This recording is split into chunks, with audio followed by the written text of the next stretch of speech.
Hi. So this is going to be a hidden gem video again, and another slash highly recommended. This was a book I think my brother bought it me about 3 years ago for Christmas with some other stuff, and it just sat on my shelf. I thought, oh, it looks pretty, but the cover didn't entice me to read it.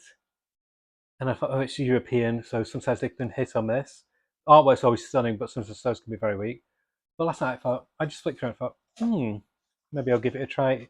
It's only 110 pages or so. So it's called Balkans Arena by Philip Perot and Jorge Miguel. And it says, this original and fast-paced tale, written by Philip Perot, who wrote Miss Better Living Through Crime, and vividly drawn by Jorge Miguel, the Z Word, catapults us deep into the seedy underworld of a country whose violent past still echoes in a fractured present.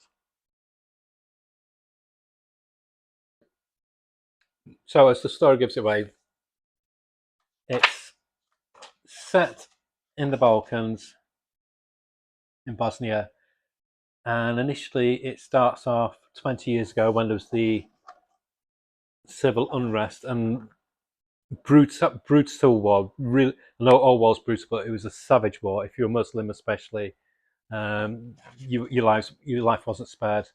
And this guy was one of the troop who were going around rounding up Muslim communities. If they weren't going to leave Bosnia, then that's it. They were going to kill them. And he was working for. He was under the command of this captain or lieutenant who was basically a bastard who just gloried in the warfare, gloried in the violence. He kept two earrings with the ears still attached as a memento, and he just had enough. This guy, he basically told one of the women who he was meant to shoot to run away with a child, but he found out that his commander hunted her down and killed her and her child, and so that's just in 2 pages, I think. Yep, 2 pages. So that sets the scene 20 years ago, and then it flashes forward to 20 years to present day, and he's now the main character. I've forgotten what his name is.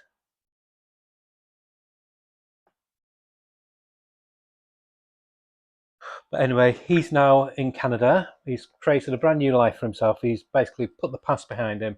He wants to forget. And so it opens with him climbing the Rockies. The artwork is gorgeous. And he gets a call from Bosnia saying that there's a family crisis. And so he drops everything and flies over and takes his son with him. And it shows the culture shock of his son because his son's Canadian. He's never been exposed to his dad's side of the family. And there's so much anxiety and antagonism towards him and his son because he's the one who got away, but he's treated, instead of being treated like the black sheep, he's treated like the golden child because he's made a bit of a name for himself. So the guy's brother really resents him. The the young boy's cousins hate him because he's a foreigner, and that is like sets up the opening salvo, the opening scenario for what's about to unfold. And it starts by the young lad being beaten up by his cousins and their friends, and they throw his phone away. He goes running for the phone,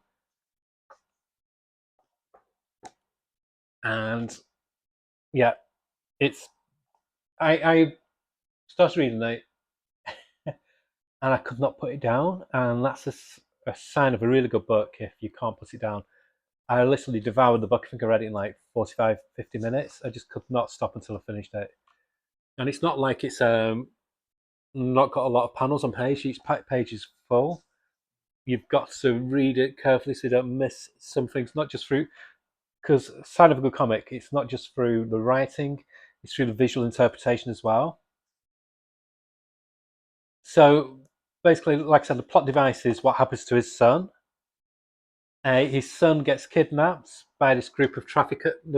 Initially, I thought, oh, it's going to be child sex traffickers. I could do without this.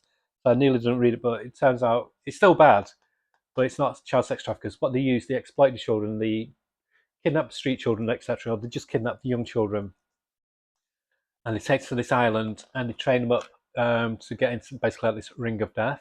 And then people online bet who's going to survive, who's going to be the winner in each fight, and it's just like so makes you sick to the stomach. And the dad realizes his son's gone missing. He's not getting help from the police. He goes to the Canadian embassy, no help from them. So in the end, he seeks help from this woman who's been dealing with other cases of children going missing, and it just steamrolls from there. But meanwhile, it's got this parallel story. It's the dad hunting for the son, and then the parallel story of the son being reconditioned by this group who are basically trying to train him into being a fighting animal. And it doesn't hold back on the brutality of it, but where something like Red Room and that like it just glorifies in violence and just a shock for shock's sake, which is it's like a teenager's fantasy Red Room of what horror should be.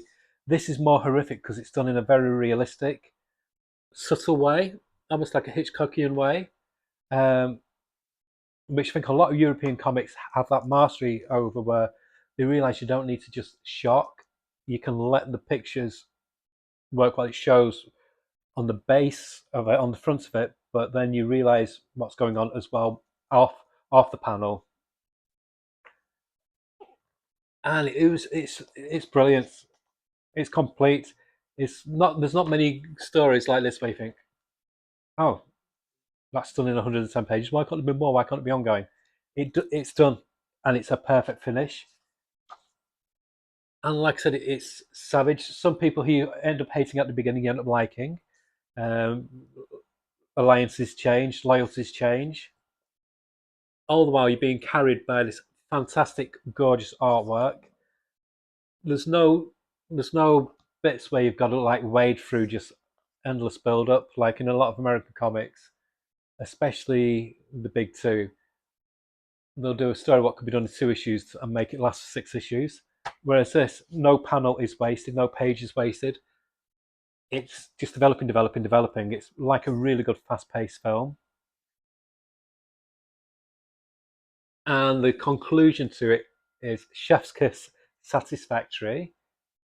You get what you want from the story. You get the outcome of what you want, but there's other bits what happened in it where you think, oh no, why does that have to happen to that certain person?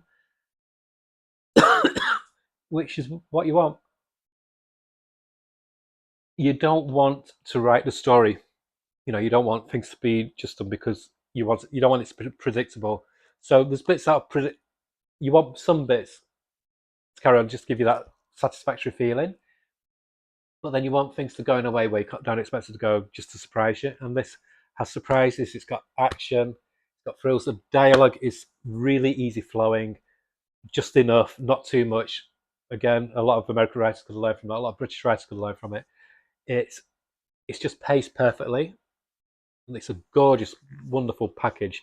Humanoids are one of the best for quality one and done stories. I think you still get this.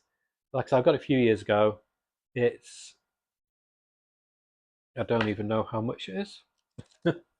But like I said, it's called Balkans Arena.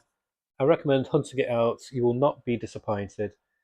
It's a tense crime thriller, and it's quite unique being set in the Balkans, being set in Bosnia. It's great. I think the only thing I've ever heard of that being done with like a kind of almost like a thriller is Hostel, which is a film I despise. That it's not got any of that what Hostel's got. Instead, it's got more of a believability to it. And yeah, I would give this a 9 out of 10, and it comes with my highest recommendation. It truly is a gem that's been hidden, and it's Balkans Arena by Philip Thoreau and Jorge Miguel from Humanoids. Okay, bye.